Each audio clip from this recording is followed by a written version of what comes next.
Hey, welcome back to Truax Off-Road. Today we're going to talk a little bit about the TOPOAK Vision XL that I've had on top of my Jeep here for the last summer. I've used it all over the place, from Colorado to California, all over Arizona here. I probably have 12 or 13 nights in it so far, and we're just going to kind of go over some of my thoughts and kind of give you guys a little more information on it. Now, I did a first impressions video when I first got this. At that point, I spent 2 nights in it. I have a little more experience now, and we're just going to kind of go over what I like and what I don't like, and how things have kind of changed. We're going to kind of talk about would I buy this tent again, and hopefully you guys get some good information out of it. So when I first got this tent, I talked about wanting something that was going to be big enough for my family of 4 when we go camping, and wanted something that my wife would fit in and I would fit in. We're both over 6 foot. And we have 2 kids. We have a 5-year-old and a 6-year-old. And I went with this tent specifically because of the price, for one, the good reputation that I had online, and also the size. So I talked about how in the first video, I have my whole family up here of 4. And we all were comfortable. We all slept good. Since then, my wife hasn't come with us as often, or at all actually, since that first time. But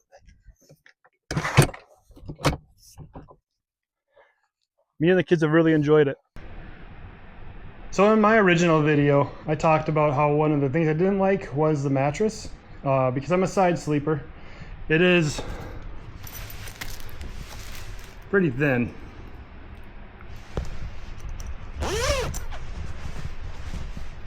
This is the foam inside of it. It is kind of firm, I guess, but there's just not enough there to protect you if you're a side sleeper. Maybe if you're lighter than what I am, it wouldn't be so bad. But what I wanted was something a little more comfortable for myself. I was sleeping with a camping pad, just a little like backpacker's camping pad, and it worked fine. But you know, that thing would slide around, and it was really thin, so if I moved it all, it would slide out from underneath me, and I was back on this mat here, the original mattress. So I was looking on Facebook, and I found Lost Horizon, one of their sleeping pads, or actually 2 of their sleeping pads. So what happened was this person listed it. They said they've slept on one of them for 1 night. It was a queen size, and then also they had a brand new full size still in the original packaging. So I got both mattresses and the pump for $135. I'm gonna show you guys. I have the queen in the tent right now, but just so you can kind of see the difference. But then right up next to each other. So this is inflated. This nice, comfortable mattress versus this here, and it's gonna suck down and it'll be really small. And I'm gonna try to fold everything up inside of the tent and see how that works. I really want to be able to keep the mattress and throw my pillow and the blankets inside of the tent, because my Jeep just isn't big enough for all of our equipment. It's just big enough for the equipment, but once I throw the blankets, sleeping bag, you know, the pillows, that stuff in there, it's packed. Like, there's no more room. So it'd be nice to get some of that stuff inside of the tent. All right, so I have the tent on the ground. I have the mattress inside here. This is the queen. And you can see that it fits pretty well. There is going to be some gaps on each side, but I guess it's a good spot for storage. Crawl inside here.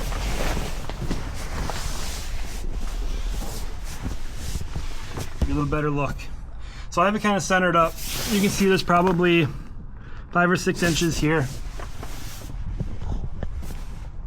and probably 4 or 5 inches on that side. So yeah, it's not perfect, but if it's just me and the kids, I think this is gonna be more than perfect.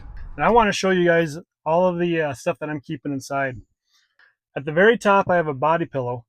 I have a full comforter here, and I have one of these camp blankets all inside. and it's really cleared up a lot of space inside of my Jeep. That was one of my complaints the first few trips was, I just had enough room for my gear, but then when I threw the blankets and everything else in there, it just took up too much space. I ended up switching to that Lost Horizons mattress, and I'm able to fold that up, put all of my blankets and my pillows that I need inside, and I don't have to worry about throwing that back in the Jeep. So in the original video, I talked about wanting the aluminum shell, and that was for durability and sun resistance. And I am very happy with it. You can see here, I've beat it up pretty good. There's a lot of scratches on here. There's a lot of tight trails. I did a lot of wheeling with this tent on. And you can see that it's held up pretty well. There's some scratches, but nothing that's gone through the powder coat. And there's no gashes in the metal. It's held up really well. If you're going to be wheeling with the tent on your vehicle, having this aluminum shell is going to be pretty nice to have. Wheeling with the tent on top really wasn't that bad. You notice it a little bit, but honestly, it wasn't bad. There was never really a time when I was too worried about the weight tipping me, being a high center of gravity. And we did Black Bear Pass, and we did a bunch of different trails around here in Arizona, and there's never really a concern. One of my complaints would be with the ladder, and it's something that a lot of people talk about, but it's the rungs being angled. Your feet really do dig in. It's not the most comfortable thing to go up and down the ladder barefoot or in your socks. So having these just angled just a little bit would really help out a ton. All right, so we're going to kind of set up the poles here. So originally these poles had a little rubber piece on the end here, and when you would put that into the rain fly here in the front,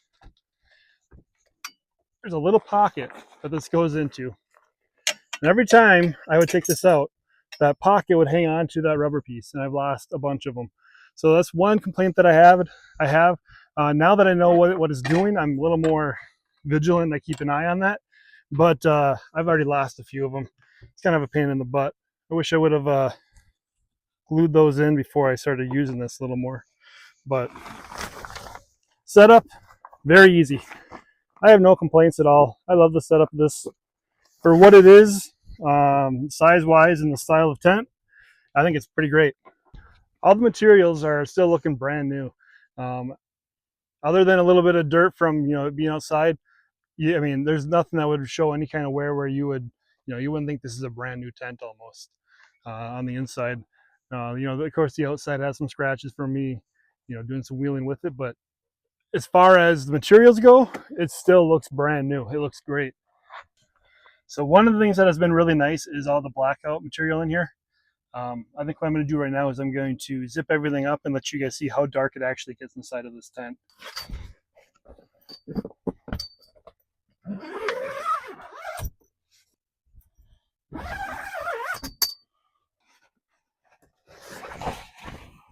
All right, here we go.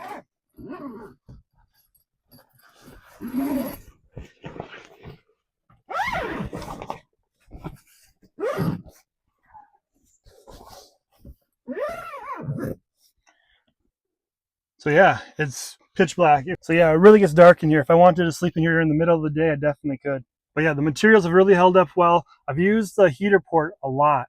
I've never had any issues with condensation on cold nights, mainly because when it is that cold, I'm using the diesel heater. It's been kind of a lifesaver. It's made it so I can camp and not worry about what the weather's going to do. I have the fridge inside of the Jeep. I have the fridge inside of the Jeep. And I'm running the power cable, up through the port for the diesel heater, which we're not going to be using tonight. And then I have our power station right there. So the fridge will stay going all night. So this is the Skylight. You really maybe can't see right now, but it's a tiny bit yellow and there's a few scuffs on there. It's kind of the one thing that I'm a little a little bit disappointed in. I still really like that it's there. It's still handy. You can still see out of it, but in the next year or two, I don't know how well it's going to hold up. We've had the tent in all kinds of different weather. It's been in some rain while we're actually camping and driving down the road. It's been in some pretty high gusts. It makes a little bit of noise. I haven't noticed it too much.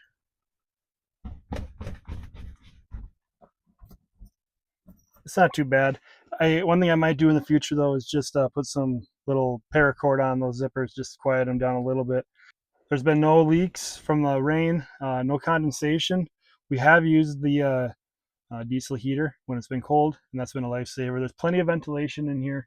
You open up the windows, or just have the mesh screens. Being in the Southwest, we're pretty lucky with our weather during the summer. We can get away from the heat. And here at Phoenix, head up north. We went to Colorado, up by Telluride, and we've had it in San Diego, right on the beach. So we've camped in like 0 feet elevation all the way up to like over 12,000 feet. It's been pretty cool summer. So I have the tent off the Jeep. I have it standing up so we can see the seal on the underside of the tent. You can see here, when you have all the fabric tucked in, a pretty good seal.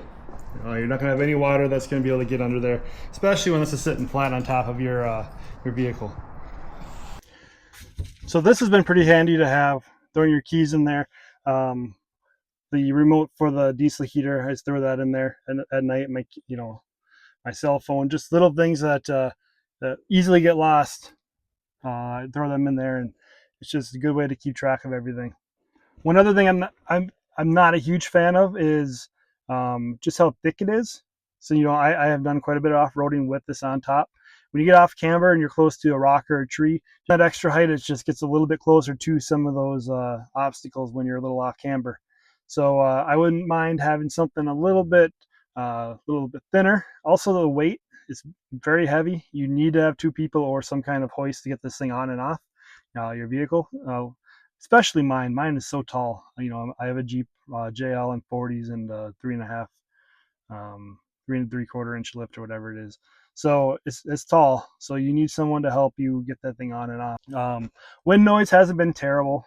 You definitely hear it. It's you're throwing a brick on top of a brick. So I mean, it's gonna be, you kind of expect it, but there definitely is some wind noise. It's acceptable though, I guess. I did quite a bit of driving with this tent on. I drove all over to the campgrounds. I did a lot of off-roading with it, and did a lot of driving back and forth to work too. And gas mileage wasn't that bad. Usually it was about 1 to 1.5 worse than what I'm used to. On this last trip though, when I went up to California, we had a lot of wind, and it did drop quite a bit. I was about 11 miles per gallon, where usually it's around 14. But that was going 80 the whole time, and had a headwind both ways. So it was kind of a brutal one. And if you've ever done that drive, you know that the winds get pretty crazy up in the hills there in the open desert. So packing everything up, pretty easy. Like I said before, now that I can throw everything up here and kind of keep it up here, it's made things a lot easier. All right, now that I'm kind of folding everything up here, I'll show you guys 1 or 2 other little things here.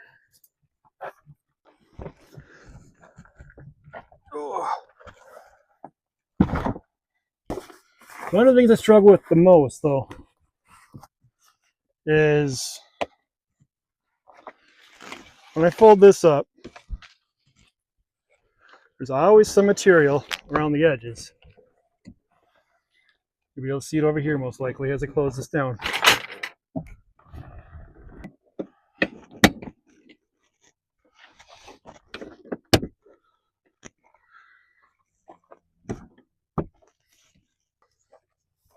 After tucking everything down,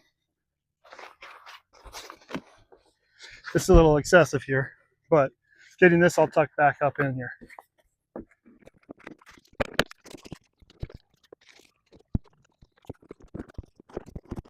So it just takes a little bit of time.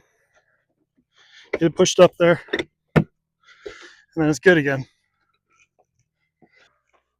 It usually happens on the front and back.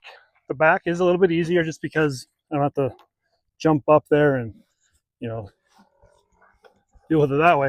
It's a little easier to tuck it up from the back, but so I do have an awning on top of the roof here too. And usually with this style of tent, it's kind of hard to get an awning to work with one of these because when this opens up, it wants to contact that awning. Now that I have this clamshell tent and an awning, I had to do some moving of things around a little. I moved the tent over. You can kind of see the center line of where like the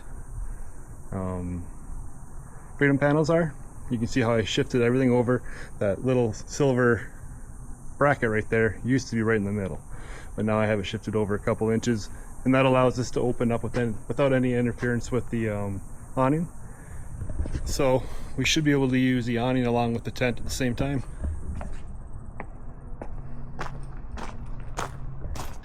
So the question I asked at the beginning of the video was, would I buy this again? I definitely would. There's a couple things that I'm not a huge fan of, like the thickness, which comes with the territory of this tent, and the weight, but it gives me room for my whole family. It's very comfortable now with this new mattress inside, and it's built like a tank. I love it.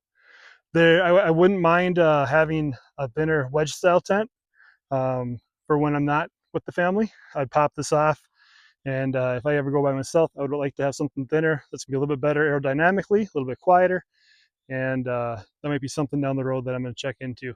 But this one won't go anywhere. This will be for when, you know, my kids want to go with me.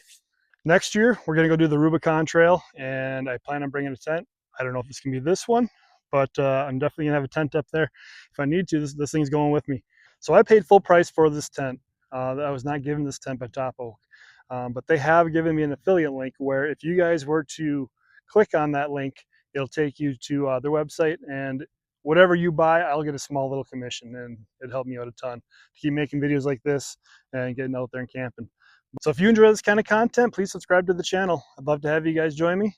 It helps me out a ton. And also, if you're looking for more information, like my first impression on this tent, that'll be in the link in the description down below. I really appreciate it, guys. Hope to see you guys out on the trail.